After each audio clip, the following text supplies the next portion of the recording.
Assalamualaikum warahmatullahi wabarakatuh. Bismillahirrahmanirrahim.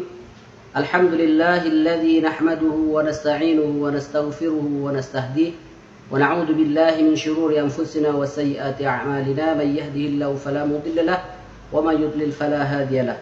Allahumma shalli wa sallim wa barik ala sayyidina wa nabiyyina Muhammadin wa ala alihi wa ashabihi wa man tabi'ahum bi ihsanin ila yaumiddin.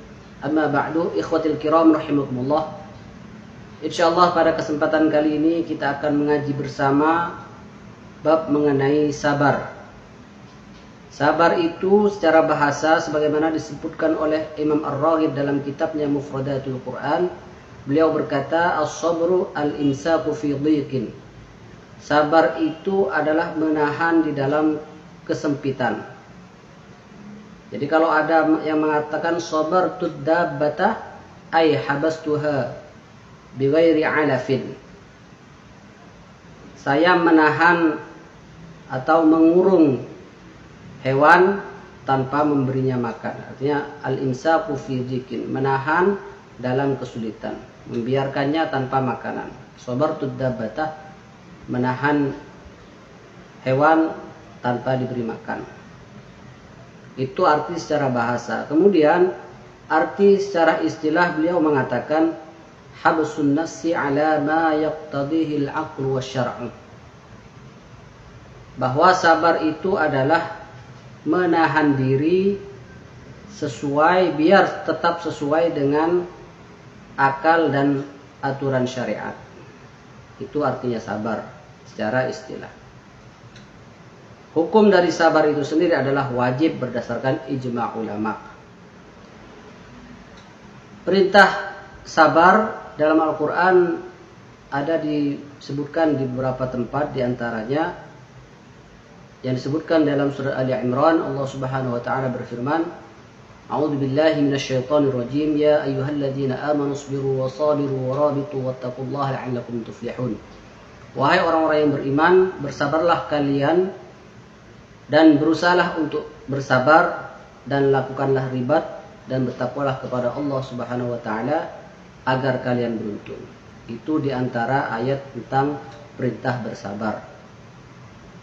Al-Imam Ibnu Qayyim Al-Jauziyah dalam kitabnya Madarijus Salikin menukil perkataan Al-Imam Ahmad rahimahullah yang berkata bahwa pembahasan tentang sabar itu di dalam Al-Quran disebutkan di sekitar 90 tempat.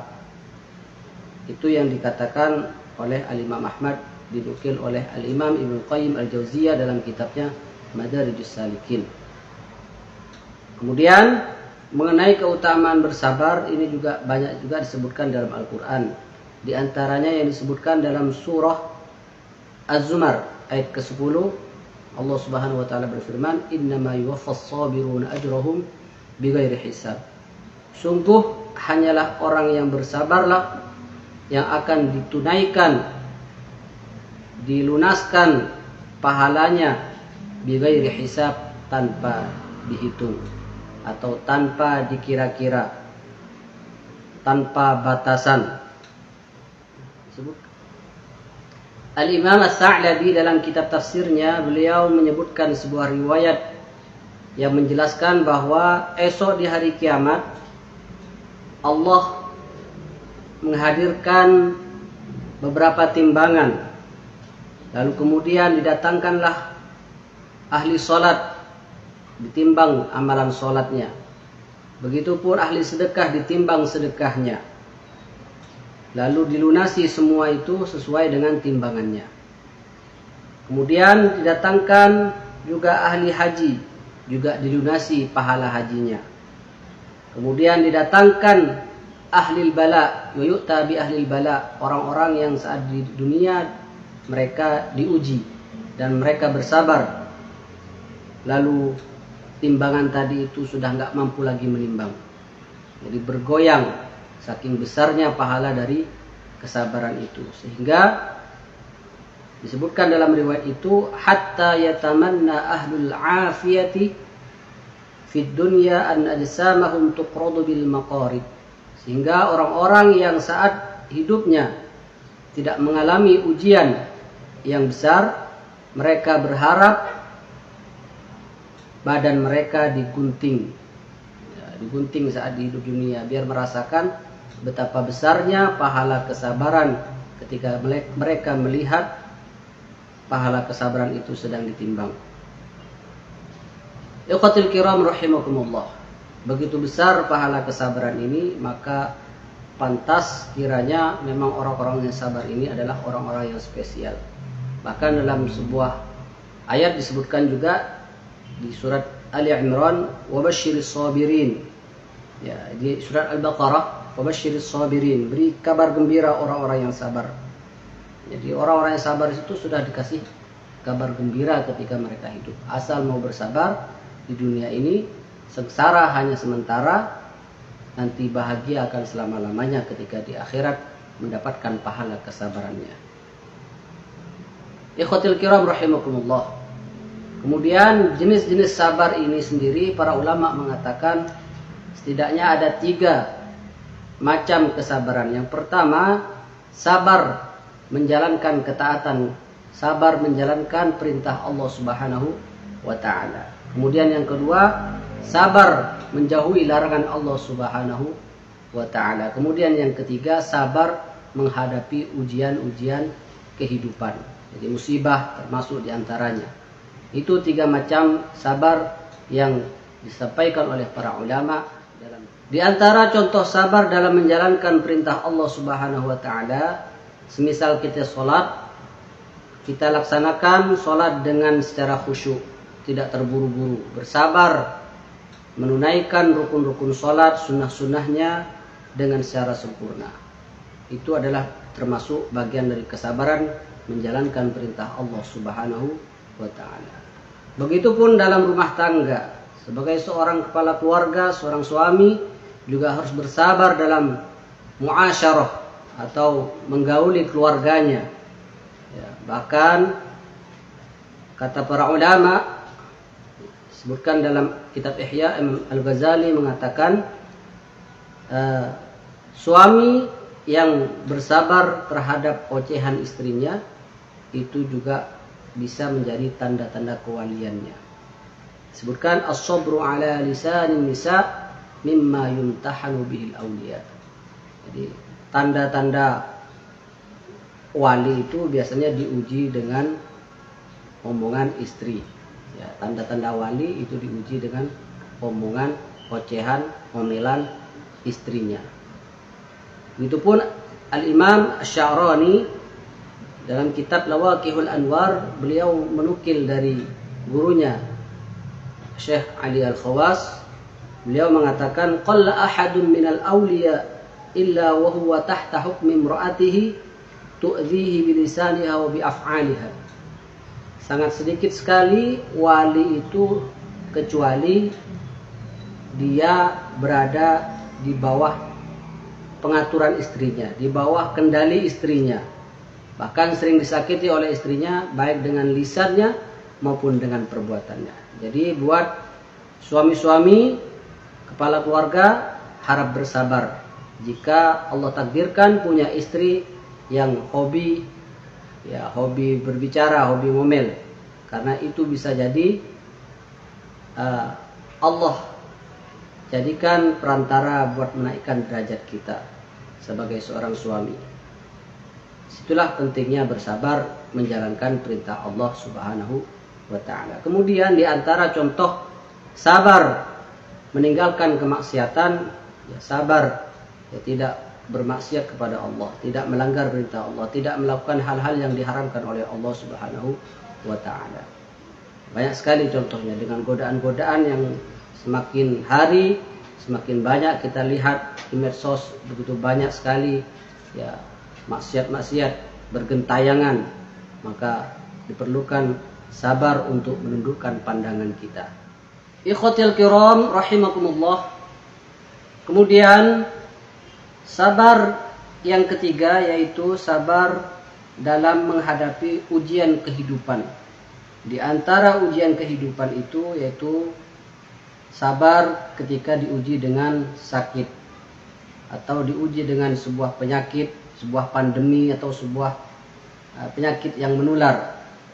Jadi kita bersabar menghadapinya. Dalam sebuah hadis disebutkan suatu ketika Siti Aisyah radhiyallahu anha pernah bertanya kepada Rasulullah mengenai ta'un. Saat itu penyakit yang menular. Fa akhbaraha annahu kana 'adaban yab'athuhu Allah Ta'ala 'ala man yasha' faja'alahu Allah rahmatan lil mu'minin. Jadi Rasulullah memberitahu bahwa ta'un itu bisa dianggap sebagai adab bagi orang-orang yang dikehendaki oleh Allah. Tapi kalau bagi orang yang beriman itu adalah rahmatan lil mu'minin, sebagai bentuk kasih sayang Allah Subhanahu wa taala pada orang-orang yang beriman.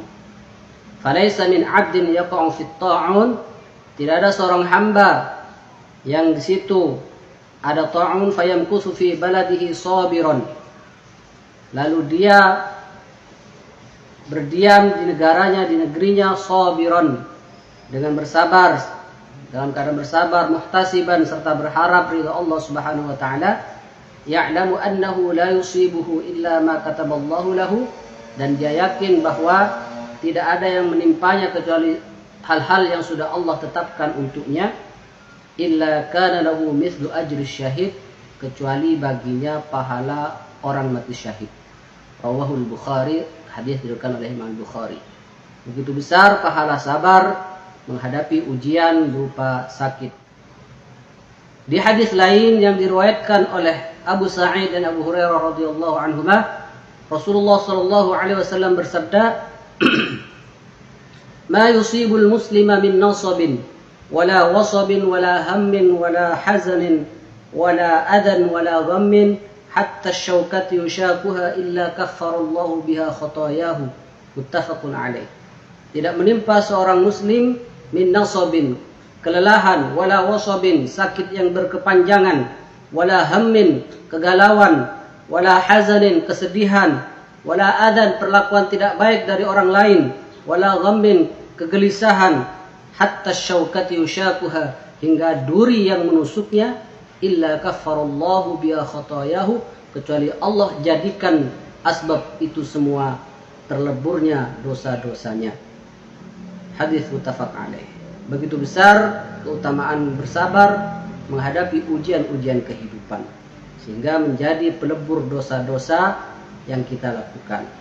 Namun kalau kita melihat orang lain yang sedang diuji dengan ujian-ujian tersebut, jangan sekali-kali kita menyimpulkan bahwa orang itu sedang banyak dosanya dan sedang ingin digugurkan oleh Allah Subhanahu wa taala dosa-dosanya.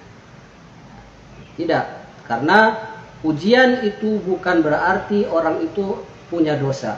Orang diberi sakit bukan berarti orang itu banyak dosa. Karena Rasulullah SAW sendiri itu sakit.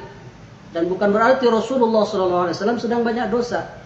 Tapi memang karena ujian itu juga bisa jadi jalan atau perantara meningkatkan derajat bagi orang-orang yang dekat dengan Allah Subhanahu wa ta'ala. Di hadis lain Rasulullah SAW diriwayatkan oleh Ibnu Mas'ud radhiyallahu anhu, Rasulullah bersabda, "Ma min muslimin yusibuhu adan." Tidak ada seorang muslim yang ditimpa suatu adan, perlakuan tidak baik, syaukatun fama fawqaha, atau syaukatun fama fawqaha, duri atau lebih kecil dari duri, illa kaffarallahu biha sayyiati, kecuali Allah jadikan dengan semua itu peleburnya dosa-dosa, wa huttat anhu dzunubah, dan dikuranginya, digugurkannya dosa-dosanya, kama tahuttus syajaratu waraqaha, sebagaimana gugurnya daun-daun dari pepohonan. Muttafaqun alaih. Jadi ini pentingnya kita bersabar, keutamaan bersabar begitu besar.